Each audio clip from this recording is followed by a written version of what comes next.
ଢେଙ୍କାନାଳ ଜିଲ୍ଲା କାମାକ୍ଷାନଗର ବ୍ଲକ ଅନ୍ତର୍ଗତ ନୂଆପାଣି ଗ୍ରାମର ଅବସରପ୍ରାପ୍ତ ସୈନିକ ଦୁର୍ଯ୍ୟୋଧନ ସାମଲ 68 ବର୍ଷ ବୟସରେ ପରଲୋକ ହୋଇଯାଇଛି।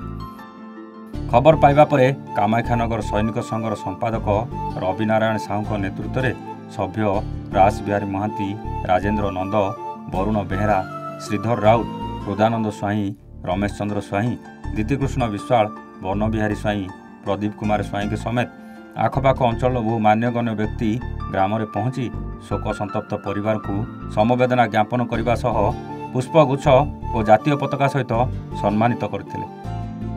ସେ ଅବସର ଗ୍ରହଣ ପରେ ନିଜକୁ ଜଣେ ସମାଜସେବୀ ହିସାବରେ କାର୍ଯ୍ୟ କରୁଥିଲେ। ଗ୍ରାମ ଶ୍ମଶାନରେ ତାଙ୍କର ଶେଷକୃତ୍ୟ ସମ୍ପନ୍ନ ହୋଇଛି। ଢେଙ୍କାନାଳରୁ ଅକ୍ଷୟ କୁମାର ନନ୍ଦଙ୍କ ରିପୋର୍ଟ, ଏ ୱାନ୍ ଓଡ଼ିଶା।